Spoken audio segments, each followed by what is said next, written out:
Hello, friends. Ted Wilcox here again to bring you into another thrilling chapter in our continuing saga of magic, mystery, and the American century. But before we begin, here's Charlie Pulcher with a brief review of our last episode. Last time, Whiskey returned to the FBI hoping for answers, only to find the Bureau stretched to the breaking point as San Francisco prepared for both the Japanese peace treaty signing and the massive Carnival Festival overtaking Civic Center Plaza. But beneath the chaos, something felt wrong. Associate Director Clyde Tolson had arrived in person. Agents were disappearing. Offices were bugged. And a mysterious representative from the governor's office, Walter Schultz, seemed to know far more than he should.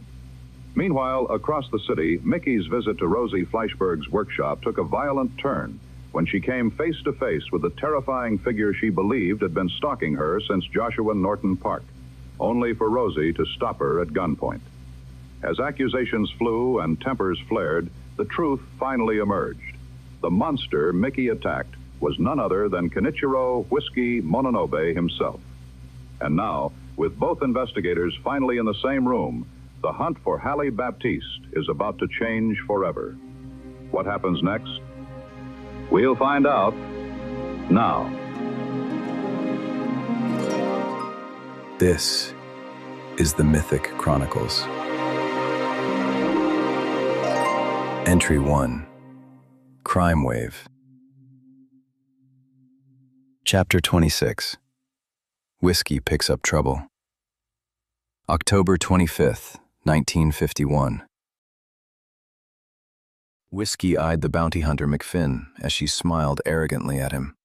Their introduction had been anything but subtle, and the sudden shifts in her demeanor left him feeling off balance. He shot a quick glance at Rosie. The dwarf still held her pistols, but the resolved glint in her eye had faded, her posture easing into something more relaxed. I came here to speak with Rosie, he thought, resignedly. If I have to go along with this nonsense to get what I need, then so be it. Passenger pulsed the mental equivalent of an eye roll, but said, "Play ball." With the same effort he put into everything, Whiskey returned his gaze to the bounty hunter, schooled his expression into a polite mask, and offered his best smile. "You mentioned you were on a contract, Miss McFinn. What contract would that be?" She raised a finger. "Ah, sorry. I showed you mine. You want more? I'll need a peek at yours first." He glanced again at Rosie, who was now holstering her pistols and straightening her dress. "She's an odd duck," the dwarf said with a shrug. "But she's right. Your turn, Boobala." Whiskey nodded and drew in a breath. "All right. My name is Kenichiro Mononobe. I'm a private detective consulting for the FBI alongside the San Francisco Police Department." McFinn raised an eyebrow. "A rental G-man?" she mused. "Why are you here instead of palling around with your Fed buddies, Mr. Whiskey made sure his smile stayed in place as he interrupted. "Please," he said, "call me Whiskey." She snorted. "Ha, seriously?"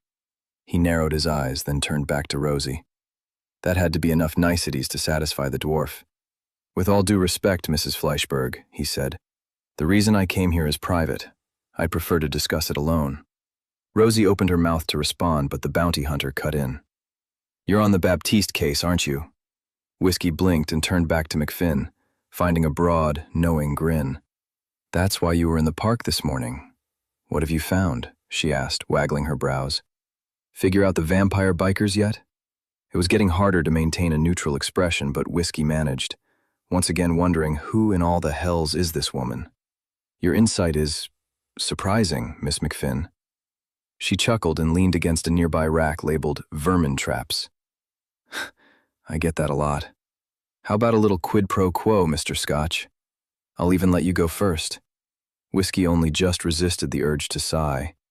This woman flits between temperaments faster than a hummingbird, Passenger mused.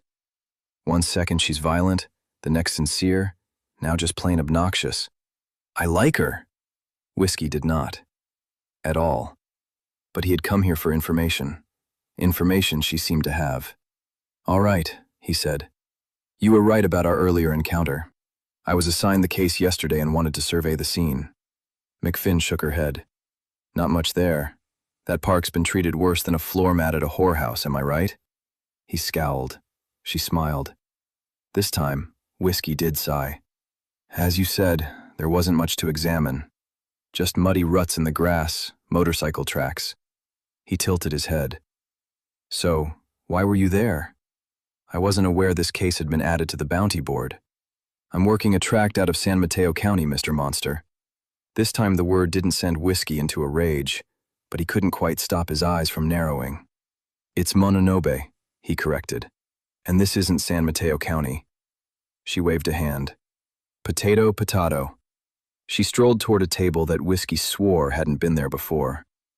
Rosie stood beside it, pouring lemonade. Women have gone missing, and the cops down there are either too busy, too apathetic, or too handcuffed by politics to do anything about it. I think Hallie Baptiste's case is connected. She grabbed a glass. Okay, your turn, Mr. Bourbon. What else have you found? Whiskey shrugged. Like you, I suspect members of a motorcycle club took Hallie. Their vests had devils on them and the letter D in their initials. The list can't be that extensive, but I'm not familiar with that world, so I came to ask Mrs. Fleischberg for access to the FBI database. No problem, cutie, Rosie said, handing him a glass. Same payment as last time? He shook his head. No, since last we worked together, His gaze flicked to McFinn. My office will wire the funds this time. You can invoice me there. Suit yourself. McFinn's head snapped up. Wait, how have you finagled access to the FBI database? Rosie shrugged. I kept my access when I left. McFinn's jaw dropped. That was 6 years ago. Rosie's eyes twinkled as she took a slow sip. Yep, the bounty hunter burst out laughing. I adore you, Rosie. Rosie's grin widened. You said women have gone missing, Whiskey said, steering them back on topic. How many? And why do you assume it's tied to the Baptiste case? McFinn's eyes lit up. Ah, that's 2 questions. Next time I get a pair. Rosie sighed, eyes rolling with amusement. Please just answer the questions, Miss McFinn, Whiskey said wearily. McFinn took a thoughtful sip of lemonade, then nodded. You're right about the MC angle. I think an East Palo Alto gang calling themselves the Demon Lords, if you can believe that, has been abducting women. Her grin flickered. Something sharp moved behind her eyes. The bastards already took a shot at me. Rosie gasped. Oh my God, Michelle, are you all right? I'm fine, McFinn said. Unfortunately for them, I never leave home without my Fleischberg enhanced protection. Hey, Rosie said, relaxing. That's not bad ad copy, doll. Good enough for a discount? I said not bad. I didn't say great. Whiskey cleared his throat.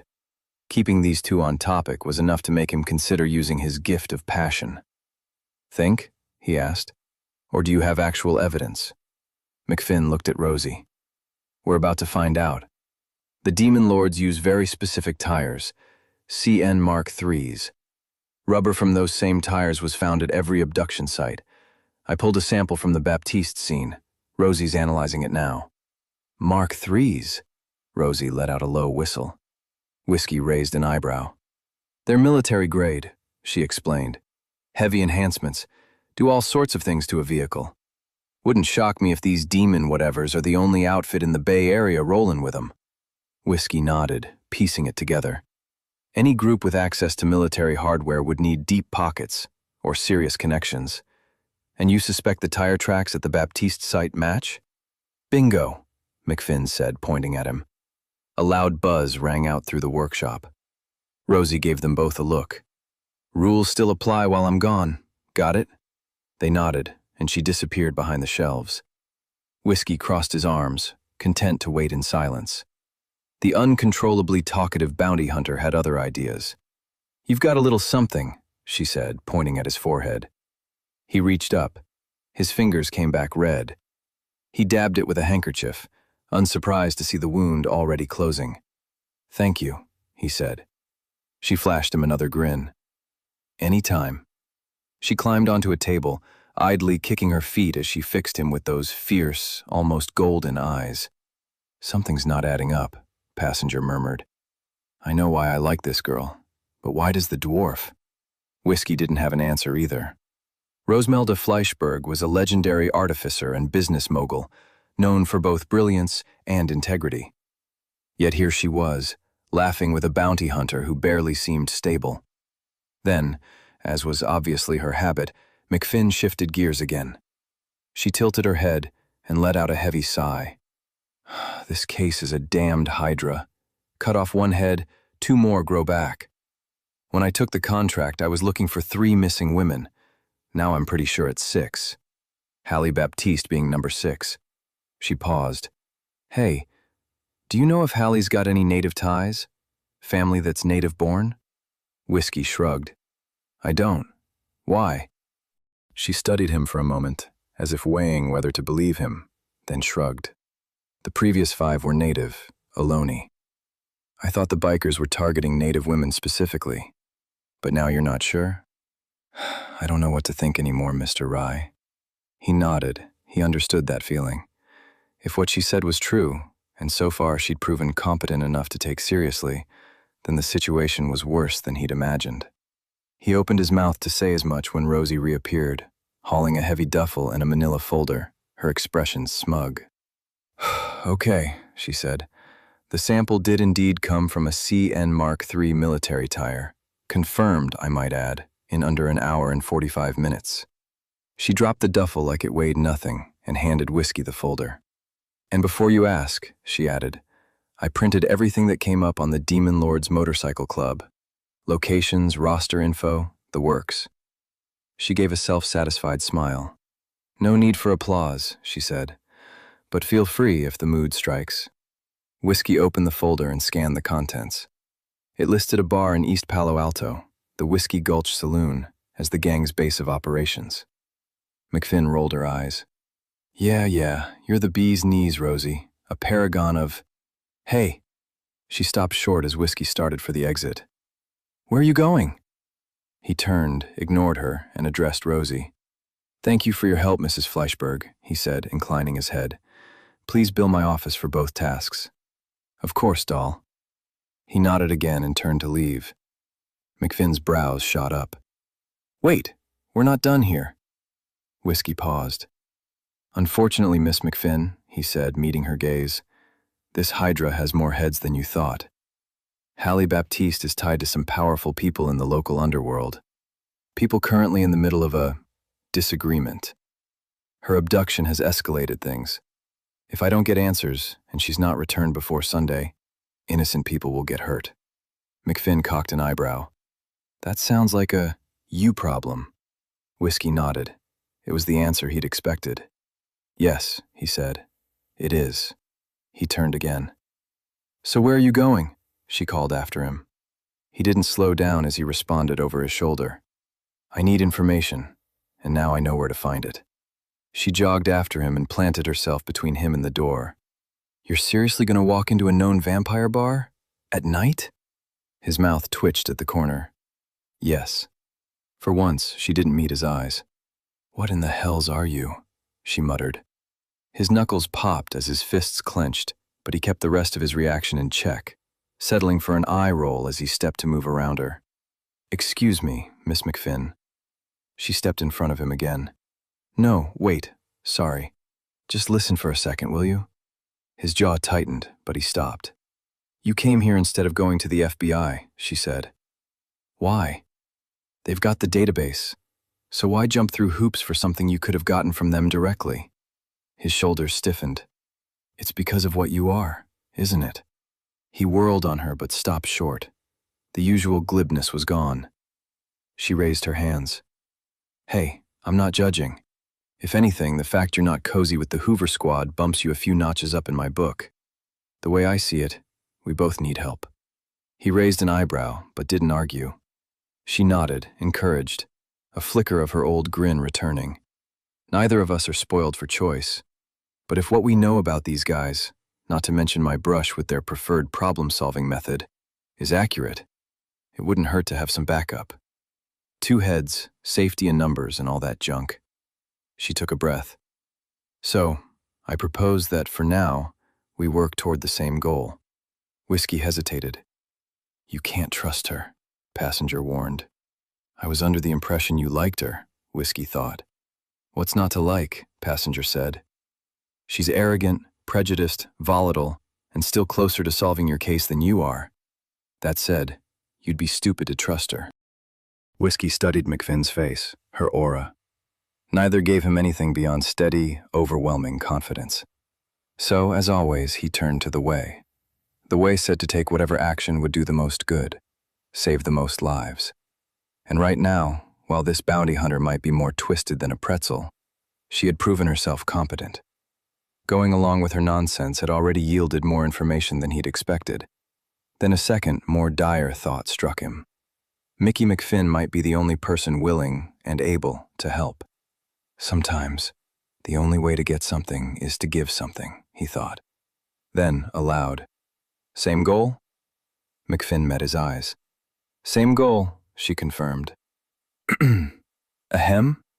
Rosie. Before you two run off to slay hydras or whatever." She hefted the duffel still sitting on the table.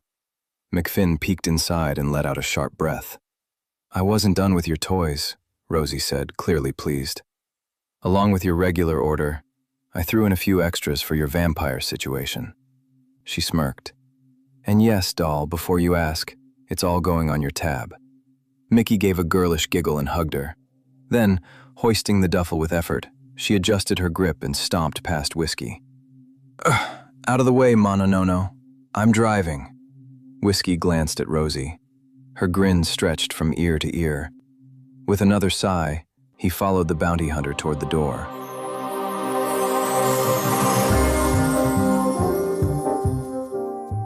Thank you for listening to this episode of The Mythic Chronicles. The story continues every Tuesday and Thursday. If you're enjoying the journey, please consider rating and reviewing the podcast. Your words might help bring more mythics into the fold. To listen ahead, unlock bonus content, and gain access to VIP Discord roles and behind-the-scenes updates, check out our Patreon or visit us at SeanTLaffertyBooks.com. I'm Sean. Thanks again for being here.